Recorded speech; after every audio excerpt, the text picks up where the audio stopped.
Guten Morgen. Wir freuen uns hier von der zu sein. Wunderschönen Morgen.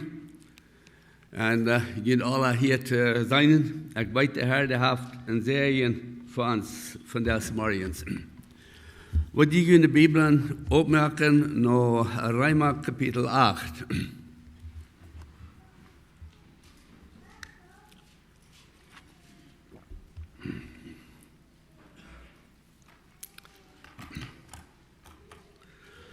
Römer Kapitel 8, und die waren sein an den Bulletin, Kapitel 8, Vers 1 bis 23. Ich wollte die Verse nicht alle lesen, weil ich war lang nicht von all den Versen reden kann von des Morgens, aber ich war von 1 bis 11, und ich war doch nicht mal ganz bei dem Einkommen von 1 bis 11. Aber wir wollen sehen, dass Gott hat eine sehr große Serie da für uns. Mein Thema, was ich gestellt habe, über das ist unsere Stellung an Christus oder ein anderer wird unsere Verwandtschaft mit Christus. Einmal im Plattdeutschen bin ich nicht ganz klar an die Schreiber, und die Wiederbeker dann nicht ganz stimmen mit der Meinung davon. Aber das ist, ich glaube, das nutzte es unsere Verwandtschaft mit Christus, wer wir sind an Christus, was wir haben, unser Verhältnis mit Christus. So, bald würde mal lesen, Vers 8. Und bitte sieht sehr, ich so Wort Gottes in Wort sagen, dass, warum möchte ich sagen, das Wort Gottes ist so klar, dass wir dürfen really, darf gar nicht viel utgeleicht an Gottes Wort. Weil wir dort lesen, dort ist das sich selbst klar machen. Und allgemein. Wir fangen an mit Vers 1, das sagt, dann ist nun nicht mehr zu verdammen an die in Christus Jesus sind, die nicht so leben, als das Fleisch verlangt, aber so als der Geist dort verlangt. Der Geist, der durch Christus Jesus leben darf, hat mich durch sein Gesetz von der Sinn in den Tod sein Gesetz freigemacht. Was das Gesetz nicht tun kann, wenn es dort durch das Fleisch geschwächt wird, dort der Gott. Er schickt seinen Sohn in Menschengestalt als ein Opfer für den Sinn und verdammt den Sinn im Tod. Bitte möchte Sie aufmerksam, was das sei, das Wort Gott deut mit der Sinn. Das sagt, für den Sinn und verdammt der Sinn im Fleisch, Vers 4. Dort es in uns können vorgebracht worden, was das Gesetz verlangt, da wir nicht so leben, als das Fleisch verlangt, aber so als der Geist dort verlangt. Die noch fleischlich sind, beschäftigen sich mit dort. Dort zum Fleisch gehört. Die aber, die den Geist haben, mit Dingen, die vom Geist kommen. Wer sich bloß mit dem Fleisch beschäftigt, für den meint dort der Tod. Wer aber den Geist hat, für den meint dort Leben in Frieden. Wer fleischlich gesonnen ist, der ist fleischlich, der ist feindlich gegen Gott. Wenn es dort Fleisch nicht Gott angetan ist und auch nicht kann, wann dort auch noch will. Die noch am Fleisch sind, können Gott nicht gefallen. Aber die sind nicht am Fleisch, die sind am Geist, wann Gott sein Geist wirklich in ihnen wohnt. Wann aber irgendwer nicht Christus sein Geist hat, der ist dann auch nicht einer von der Sinne. Und wenn Christus in ihnen ist, und der Körper dann auch durch den Sinn dort ist, so lebt ihnen jetzt der Gerechtigkeit halben. Aber wenn dem sein Geist in ihnen wohnt, der Jesus vom Tod abwog, dann wird der Christus Jesus vom Tod abwog, jene stoffliche Körper auch weiter zum Leben bringen, durch seinen Geist, der an ihnen wohnt. Aber so wird Gott sein Wort lesen. weil wir nach unser Häupten neigen zum Gebet. Vater im Himmel, wir danken dir für das Morgens, für diesen wunderschönen Morgen. Wir danken dir für deine Gnade, für das Morgens. Wir danken dir, Herr, dass wir können friedlich kommen hier, also es steht, und das ist dann dein Haus. Wir danken dir besonders für dein Wort, was uns klar wiesen hat, wer du bist, wer wir sind, wo deine Radung, wo du uns hast gerat von unserer Sinneschuld und wo du uns deinen Geist gegeben hast, der du an uns wohnen hat, wenn wir die annehmen, dann, der uns leiden und führen hat. Herr, du weißt, was unsere Bedürfnisse sind von des Morgens. Ich bete, Herr, für jede Person, die hier ist. Herr, du möchtest so sein, was da sehr verletzt sind. Du möchtest so sein, was da die überhaupt noch nicht kennen. Ich bete Gott, dass du durch dein Wort musst reden. Du musst uns dort geben, Herr, was wir bedürftig sind zu haben. Und in die wollen wir alle ihr und alle Dank geben dafür. In deinen Namen bete ich das. Amen.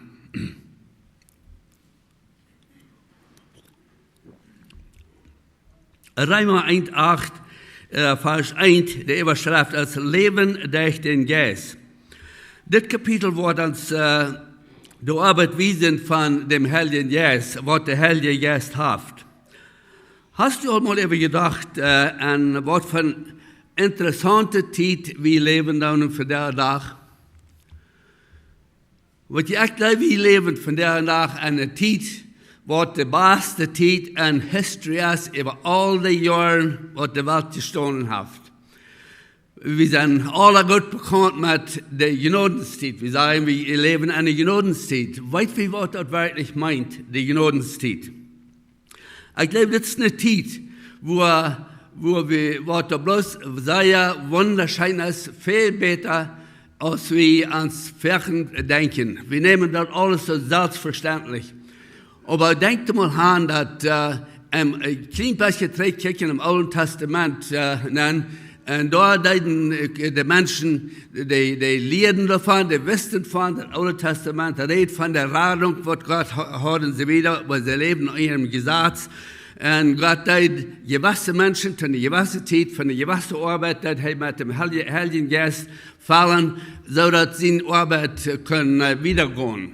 Aber die allgemeinen Menschen, die haben das nicht. Aber dann nachher, also kijkt het vorwärts naar wat Gott wird tun. Die Bibel sagt, maar der rechte Engel, die kijkt vorwärts in die Wunden, wo Gott das alle wird ausführen. Die haben ein Verlangen, nennt zu kijken an Gott seinen Plan. Dass wir alle zukünftig zu der Zeit. Wie an der anderen Hand, wir kijken drei, wir sehen, wo das alles passiert ist. Nicht mal bloß dort, aber am Pfingsttag, der Gott sein Geist ausgießen, nicht bloß über gewisse Menschen, aber er hat seinen Geist, den Heiligen Geist ausgießen über all die Gläubigen am Pfingsttag. Und seitdem haben wir jeder einer, was dem Herrn Jesus annehmen hat, es mit dem Heiligen Geist versiegelt. Der Geist Gottes ist in uns, der leitet uns, der wird uns überzeugen, dass wir Sünder sind, und der wird uns leiten in uns christliches Leben. Der Heilige Geist ist dabei, wenn der wahre Geburt Platz finden wird. Der wahre Geburt kann nicht Platz finden in uns Leben, in Menschenleben, als dann der Heilige Geist, der dabei ist, und der wahre Geburt, der uns die wahre Geburt geben. Der Heilige Geist ist der uns Gott sein Wort aufdecken wird. Die meisten von uns, alle von uns vielleicht, würden mit einem Tisch stehen, dass vor dem, dass die dem Herrn Jesus annehmen, wenn die die Bibel lesen, dass wir ein bisschen aus dem Taunetbuch, das hat nicht eine sehr große Bedeutung. Wenn wir dem Herrn Jesus annehmen, und dann die Bibel anfangen zu lesen, dann wird das gerade, als wenn da eine Gardine wahrgenommen wird, nu leitet Gott uns nachkicken an sein Wort. Das ist meine eigene Erfahrung. Das wird es von einem ganz neues Buch werden, ganz neues, was ich noch nie ihr gesehen habe. Ihr wisst, am Kopf habe ich alle Teil von den Versen, gelehrt von Tüß an der Schule und so wieder, wie der Tagsbuch an der Schule, wie die Bibel. So, je was dann ja wieder da mit Sinn aber kann ich nicht verstehen. So, wir leben in einer sehr, sehr interessanten Zeit. Das Kapitel wird uns die Arbeit von dem Heiligen Geist wiesen. Was den Geist in der Arbeit ist. In diesem Brief sei wie, was die Dreieinigkeit Gottes, wo der Hauptposten, wo der Hauptarbeiten da auch, in Kapitel 8. Erstlich sei wie, wenn wir, oder an den ganzen Römerbrief meine ich.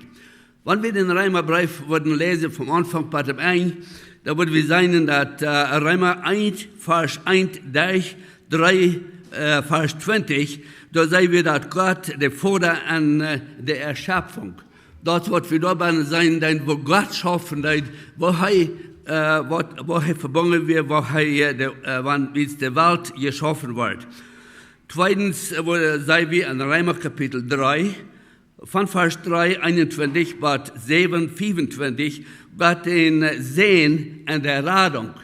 Da sehen wir dort, wo Gott hat durch Jesus Christus der Welt gerat und uns von der Sündenhaft losgekauft. Der ganze Plan da.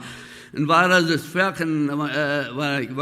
sagen, da ist, wenn wir bloß das Buch Römer haben, dann haben wir alles, was uns fehlen, dass wir würden keine Entschuldigung haben, gerat zu sein oder das Heil nicht zu finden. Das ist alle dabei sehr klar beschrieben. In fact, der Römerbrief, der uns die gründliche Wiesen, the doctrine, the sound doctrine of the Bible, für die Hauptlehre von Gottes Wort.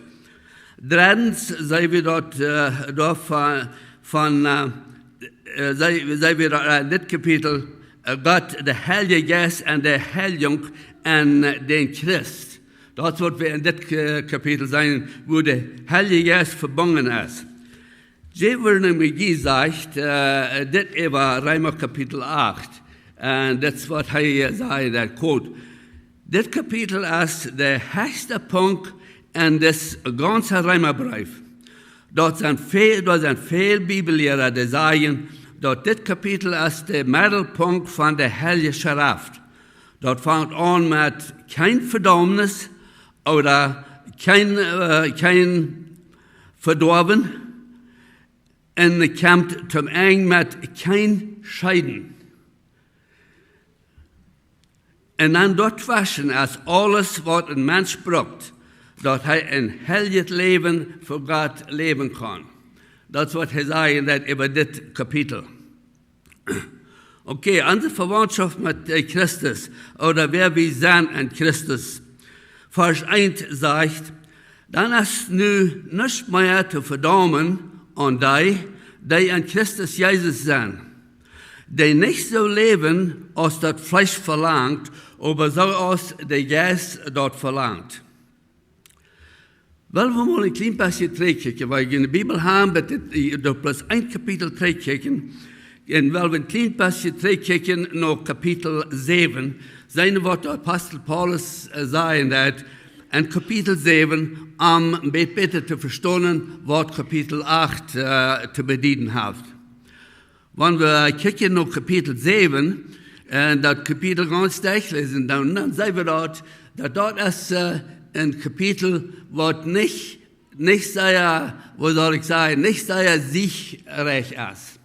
Dort ist ein Kapitel, wo der Apostel Paulus wiesen hat, wo ein Mensch an sein eigenes Eck kämpfen wird.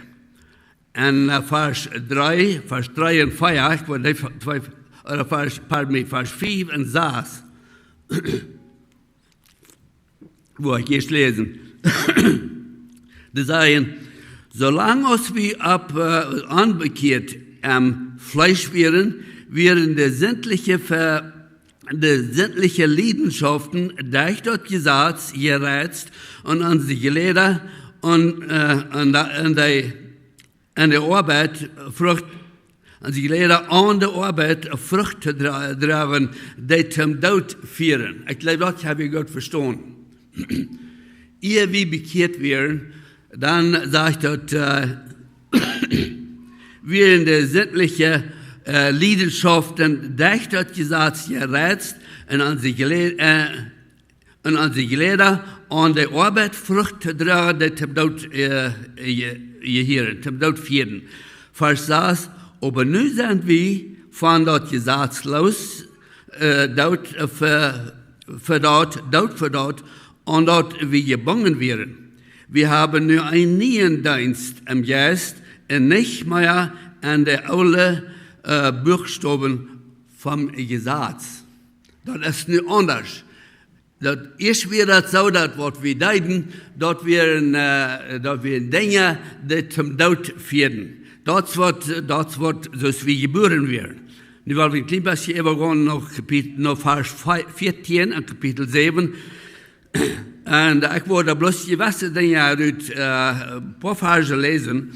Aber dat zegt, wanneer je wordt taubtalen, die wordt reden dat van ik en mij, mijzelf en zo wieder, dat ik, dat wordt we zijn, dat zijn, 29 Mal wordt de apostel Paulus dat zeggen dat.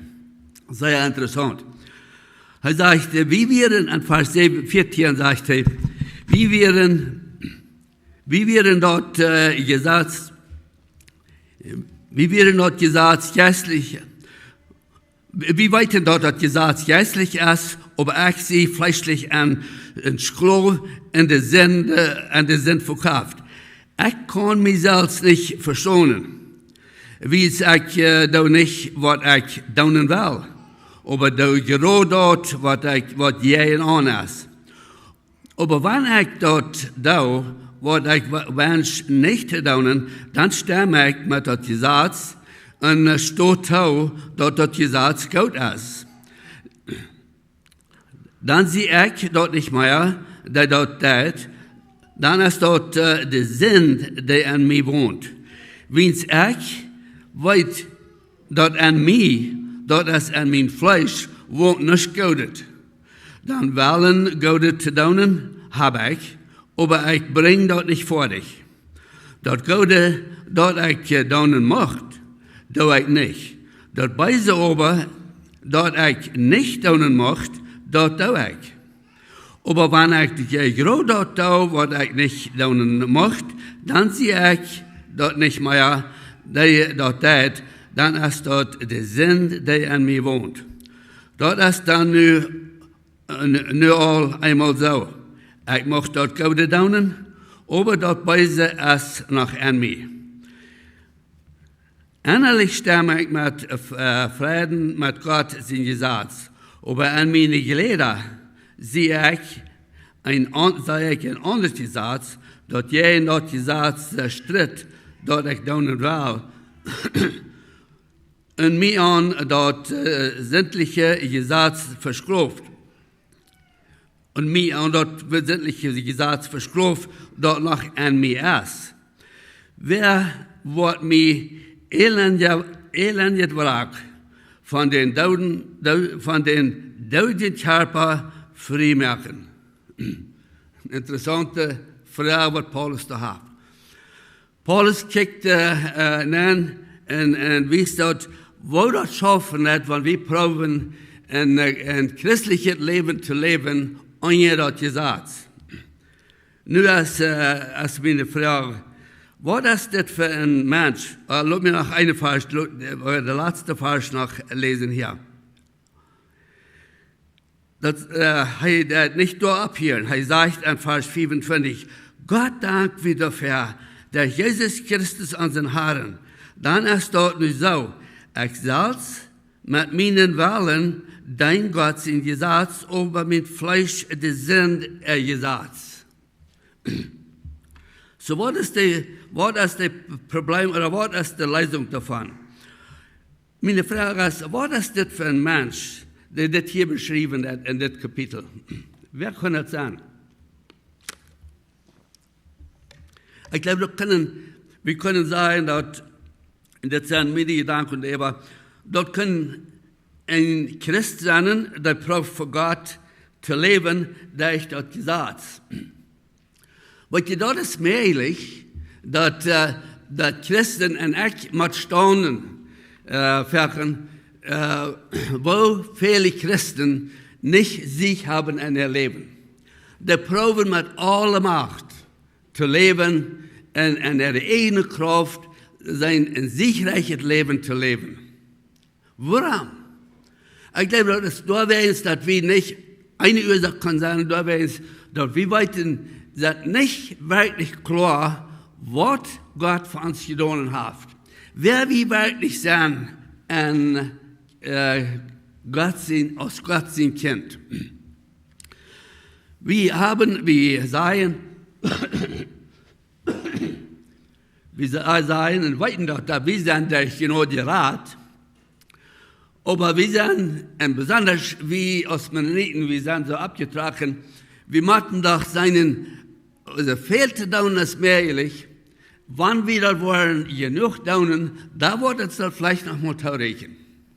Nicht eine sehr gute Hoffnung, aber das ist die Hoffnung, was die meisten Menschen haben, was da und jeder die Satz leben.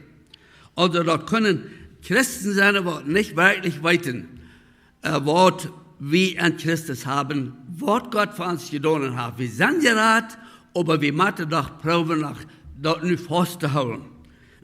Aber da können auch ein Mensch sein, was noch niemals geboren ist. Ich weiß, viele Menschen, die proben, und viele Menschen dauern zu einem gewissen Mut ein gutes Leben leben. Ich sage viele Menschen, in fact, ich sage viele, ich soll vielleicht nicht sagen viele, ich weiß, ich kann Menschen, die keine Idee haben von wahrer Geburt, die nicht wahre geboren sind, denen nicht klar ist, wo Menschen wahre geboren worden, aber denen erleben, dass es besser als ein Mann, der Christen leben ist. Sad to say. Die leben ein ziemlich gutes Leben, aber können danach nicht dort erreichen. Dort können Menschen sein, wenn er will hier ein gutes tun, aber er kann bloß nicht dort vor dich bringen, so als Paulus hier sagt, was ich will tun, das tue ich nicht, was ich nicht will tun, das tue ich. Wo viele von uns, und ich weiß für mich selbst, ich bekehrt, ja, wie ich abwassen das noch. Dann habe ich mir Ferien genommen, das von nu an, besonders von nie, von hier an, wo die bei uns Johann ein anderer Jung sind. Die war abhören mit vielen von den Dingen, wo ich wusste, was das sind wir. Und ich probierte mit all meiner Macht, dort nicht zu tun, ich probierte ein besserer Mensch zu werden. Und das schafft nicht. Die Facts, das sind wir noch nicht angegangen, kaum abgegangen, und nie, da war ich an, ich bin noch Charakter selbst der Mensch, ich dachte immer dort, wo ich nicht tun will.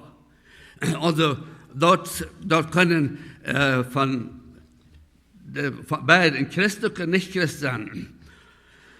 Aber nun sagt der Apostel Paulus, jetzt noch Kapitel 8, wie sie das hat gesagt, dann jetzt noch Kapitel 8, dann sagt er, dann ist nun nicht mehr zu verdammen.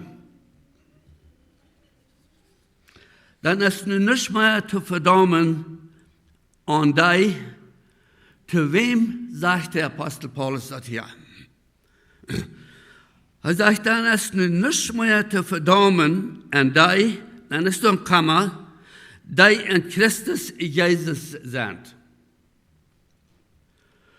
Weil wenn wir in Christus Jesus sind, dann ist dann nicht mehr zu verdammen an uns. Wenn Gott hat, Jesus Christus hat dort getan, was dort zu verdammen wir. Dort, wo wir nicht können, dort hat Jesus vor dich merken und kriegt. Aber ja noch wieder. Also, zu wem sagt er das? Er sagt zu denen, die an Christus Jesus sind. Sehr wichtig zu verstehen, von wem er hier reden wird. Dort sagt nicht, die nicht singen, oder die da der ganze Satz holen, das ist nicht, was das sein wird. Das hat nichts zu tun, das sagt nicht, der wird das oder dort nicht tun. Das sagt die, was an Christus Jesus sind. Ich will dir eine Frau fragen. Eine sehr, sehr wichtige Frau.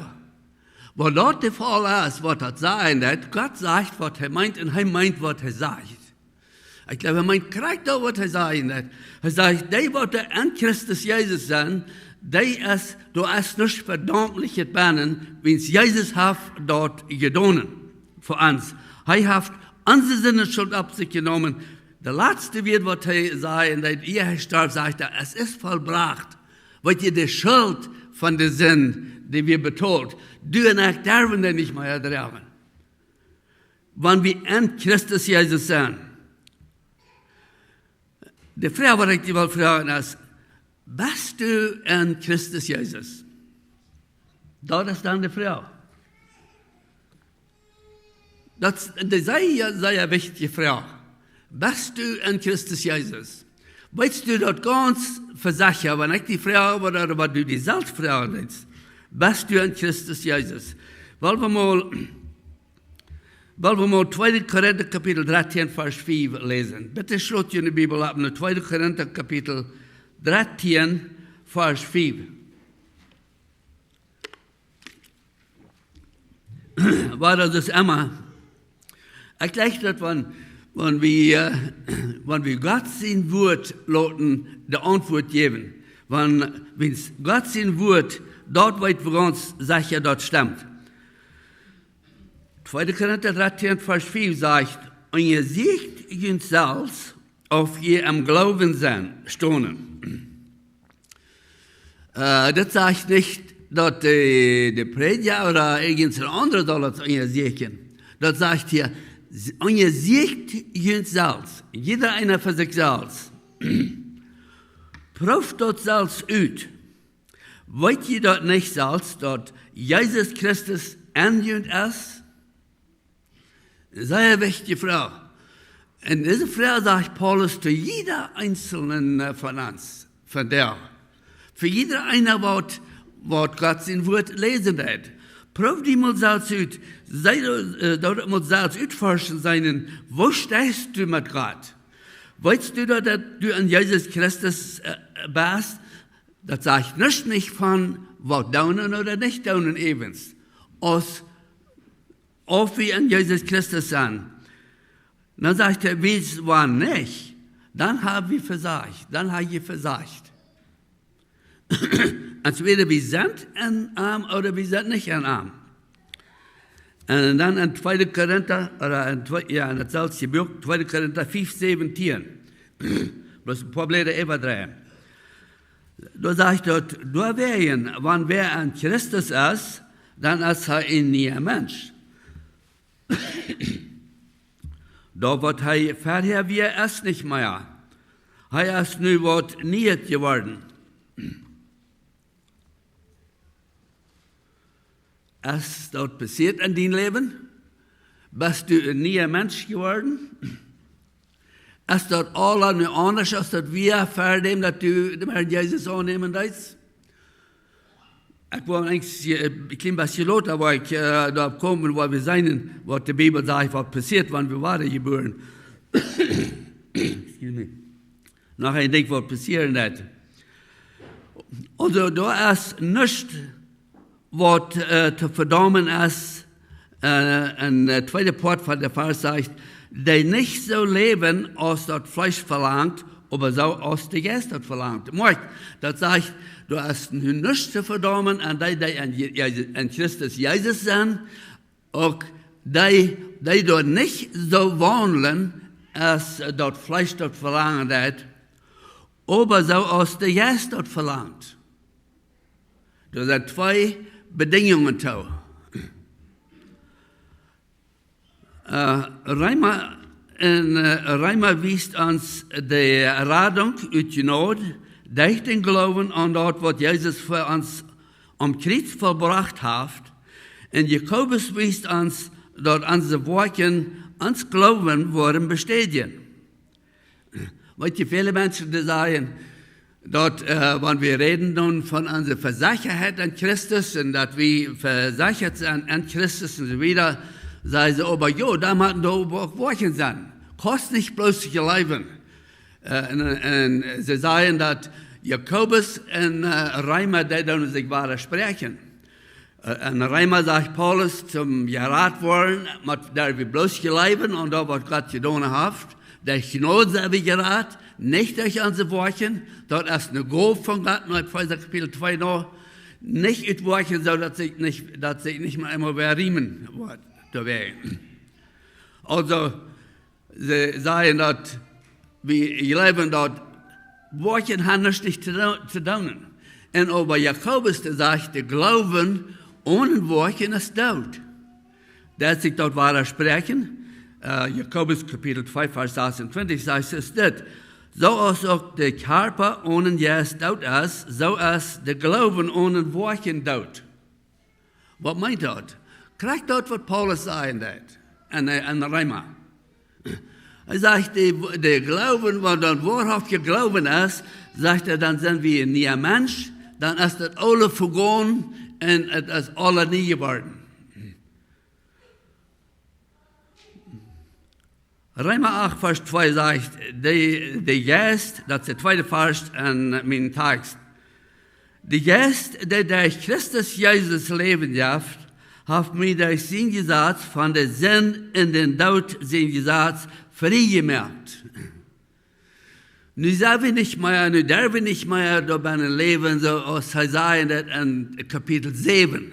En bloß een Kampf. Hij zegt, wie zijn vrijgemaakt daarvan? Nu is mijn vraag te alle van ons.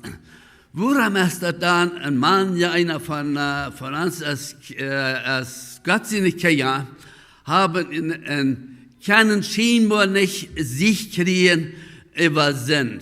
Wir sind versklavt und sind, wir würden hier darüber kommen, wir wissen nicht, wo wir darüber kommen können. Uns Leben ist messed up. Wir können nicht loskommen von verschiedene Dinge, Angewohnheiten und Plären und so weiter.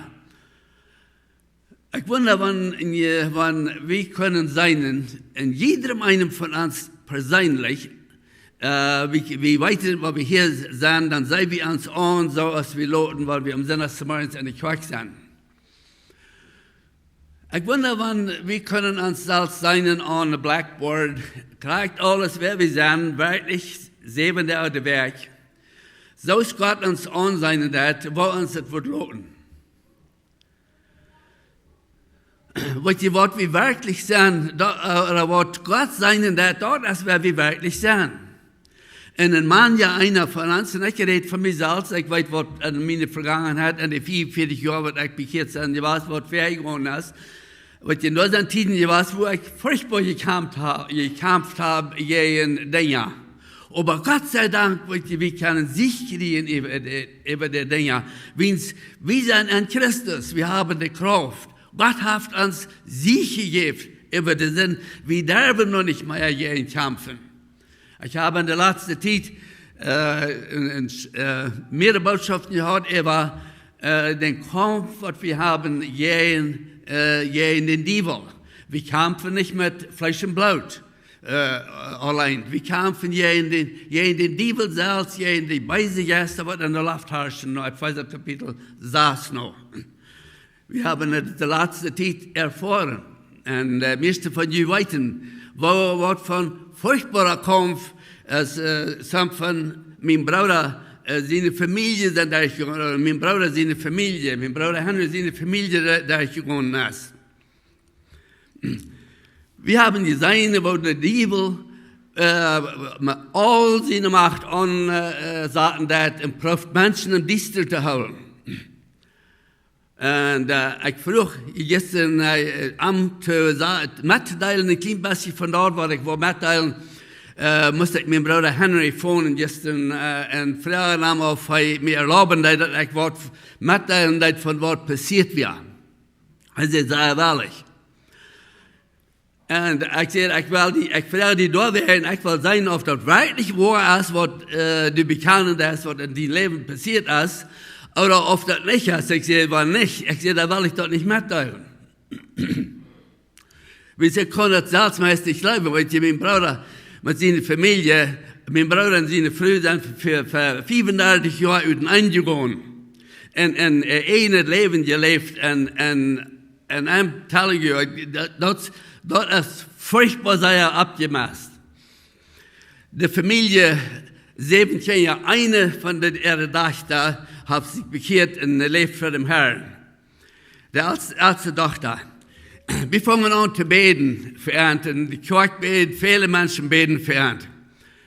Es kommt so ran, dass Helen, seine Frau, die kommen am Hospital an, und Emergency an, und long story short, das sind die Weg 3 gestorben.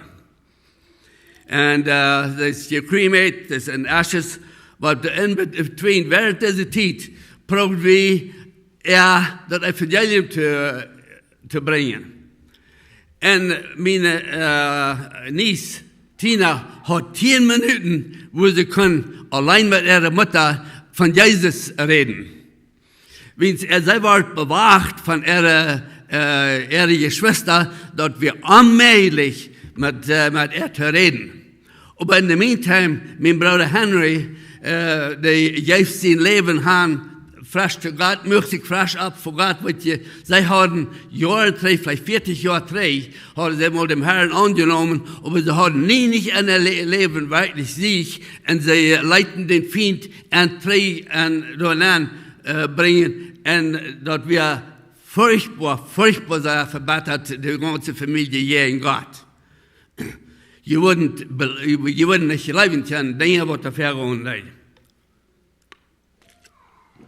Aber der Herr, das arbeiten.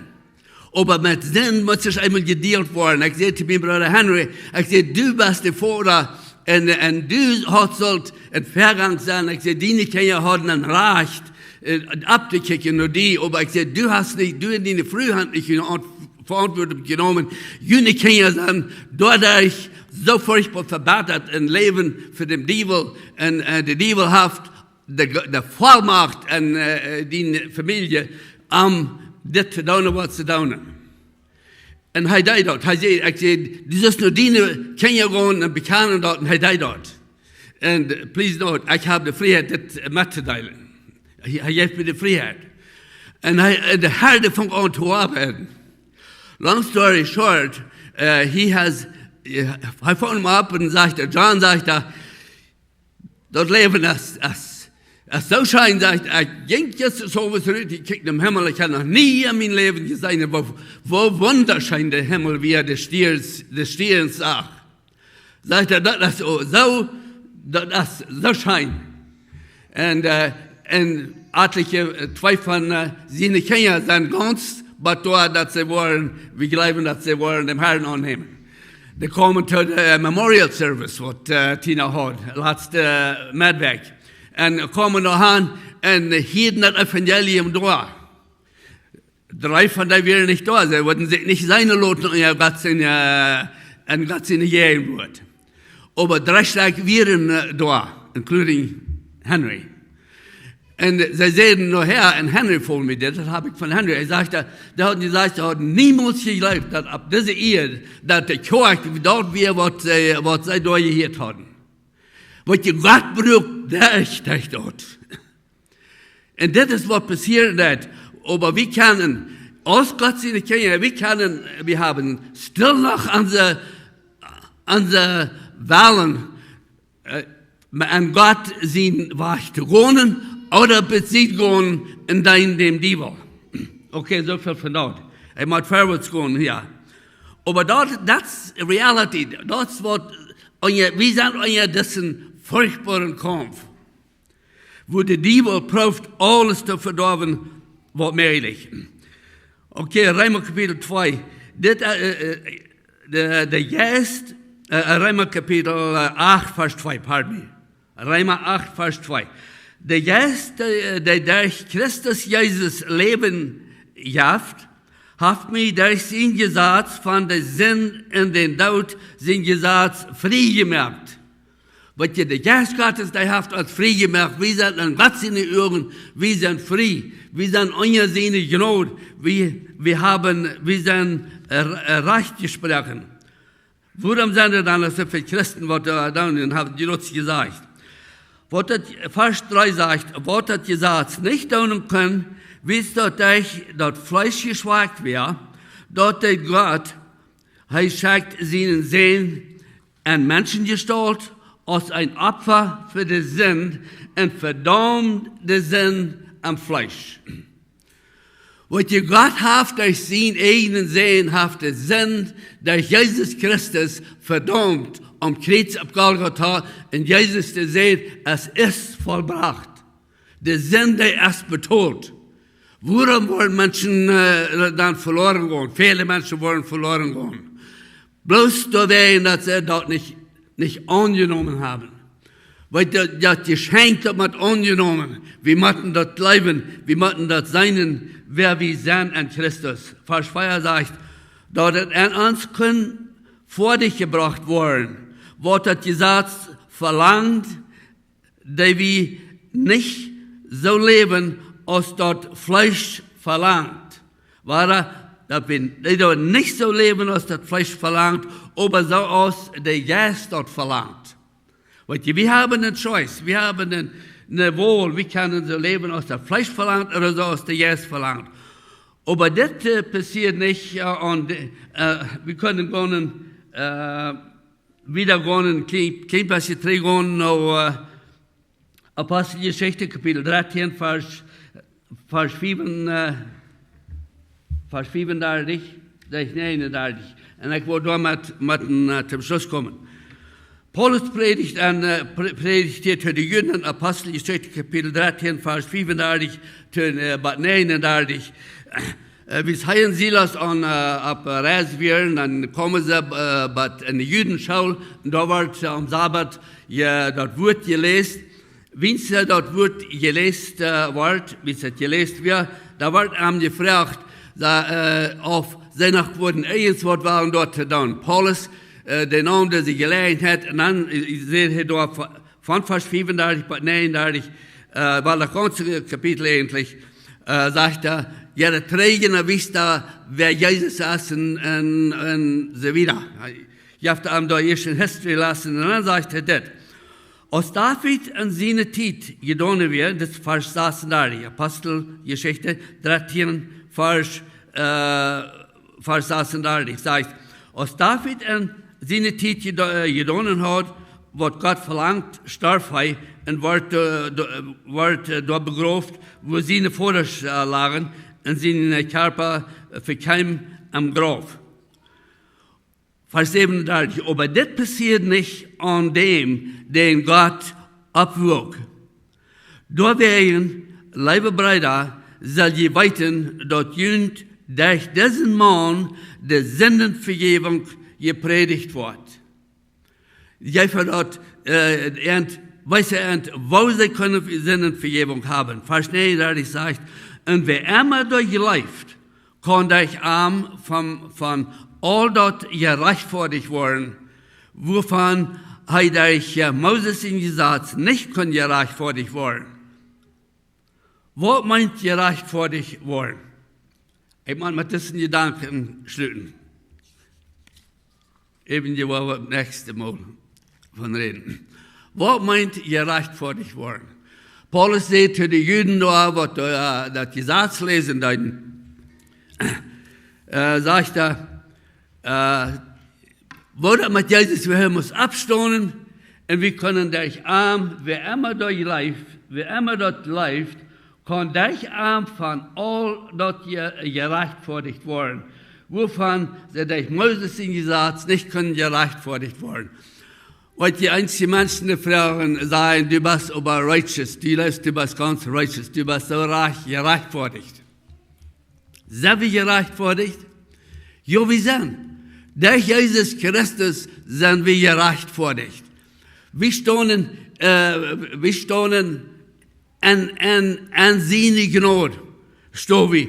Wenn wir gehen nach Epheser Kapitel 1, Vers 13, wo wir die 14 verschiedene Segnungen haben, was wir haben an Jesus Christus, dann Vers 13 sagt er, En haben wir auch, wenn wir das Wort hören, wenn wir zum Glauben kommen, am Annehmen, wir kommen zum Glauben, dann wird er uns mit seinem Heiligen Geist versiegeln. Mein Freund, du und ich haben unsere Sündenvergebung durch Jesus Christus, wenn das Wort hat am Kreuz. Wir sind gerecht vor dich, durch er hat uns gerecht vor dich. Bloß ich schlüten, weil ich das sage, weil hier und da, mal einmal dann wo ich ändert, einer oder der andere, der lebt noch, der lässt sich hören, dass, wenn yes, wir sind gerat, aber wenn ich noch soll ich sterben, dann noch soll eine Sinn dauern, und ich komme nicht rein, das zu bekennen, da war ich in der Haltung gehen. Da wird wohl so sein, wenn Jesus dich einen Sinn betont, und wir müssen selbst für unsere Sünde schaffen, da würde ich sagen, da wird es wohl so sein, aber weißt, ich habe eine News für dich. In dem Fall, da wird nicht einer von uns hier Bahnen im Himmel ankommen. Nicht eine einzige Person. Warum nicht? Wisst das nicht einer von uns, wird niemals nicht singen, dass und eben singen, ohne dass wir dort weiter, ohne dass wir dort wollen. Ihr Schwester und Freund, wir sind ja rat, weil da was Jesus am Kreuz steht, und hey, wir müssen bloß Sachen merken, dass wir sind arm. Hey, ist an uns. Möge Gott sein Wort segnen.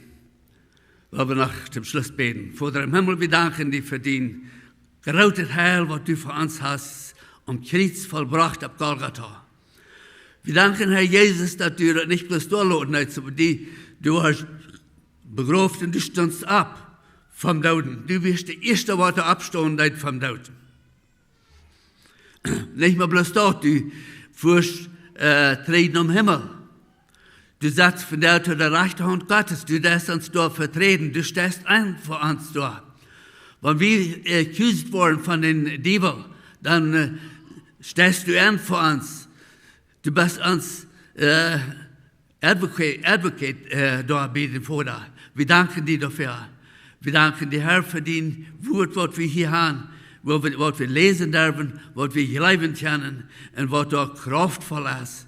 Wir danken für den Heiligen Geist, was an uns ist und durch uns arbeitet.